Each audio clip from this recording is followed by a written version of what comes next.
থ্যালাসেমিয়ায় আক্রান্ত হয়ে অনেক মানুষ বহু রকমভাবেই জীবনযাপন করছে। থ্যালাসেমিয়া একটি মারাত্মক মৃত্যু ঝুঁকিপূর্ণ রোগ, যা বাবা মায়ের মাধ্যমে সংক্রমিত হয়।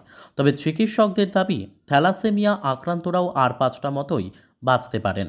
বুধবার রানীবাঁধের টিম নিঃস্বার্থের উদ্যোগে বাঁকুড়া সম্মিলনী মেডিকেল কলেজের থ্যালাসেমিয়া ইউনিটের পক্ষ থেকে দেউলির শুক্লা উচ্চ বিদ্যালয়ে বিনামূল্য ছাত্রছাত্রীদের থ্যালাসেমিয়া পরীক্ষা করা হয়।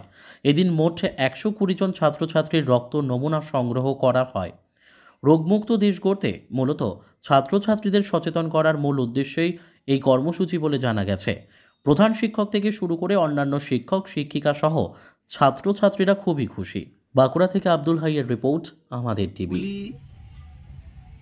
শুক্লা উচ্চ বিদ্যালয়ে টিম নিঃস্বার্থের পক্ষ থেকে 2024 সালের প্রথম থ্যালাসেমিয়া নির্ণায়ক ক্যাম্প করা হলো। ক্যাম্পটিতে 120 জন ছাত্রছাত্রীর আমরা রক্ত নমুনা সংগ্রহ করলাম। বাঁকুড়া মেডিকেল কলেজের যে থ্যালাসেমিয়া ইউনিট আছে সেই ইউনিটের পক্ষ থেকেই আজকে রক্ত সংগ্রহ করা হয়। আশা করি খুব শীঘ্রই তাদেরকে আমরা রিপোর্ট পৌঁছে দিতে পারবো।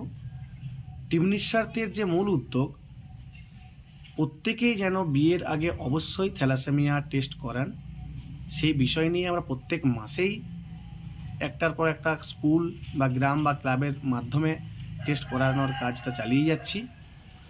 সেই যে আমাদের মুহিম, সেটা জারি থাকবে। আশা করি আজকে যারা যে পরীক্ষাটা করালো যে ছাত্রছাত্রীরা, তাদের দেখে বাকিরাও অনুপ্রাণিত হবে। আমাদের এই লড়াই জারি থাকবে। Thank you. আমি বাপি খান, টিম নিঃস্বার্থের সম্পাদক।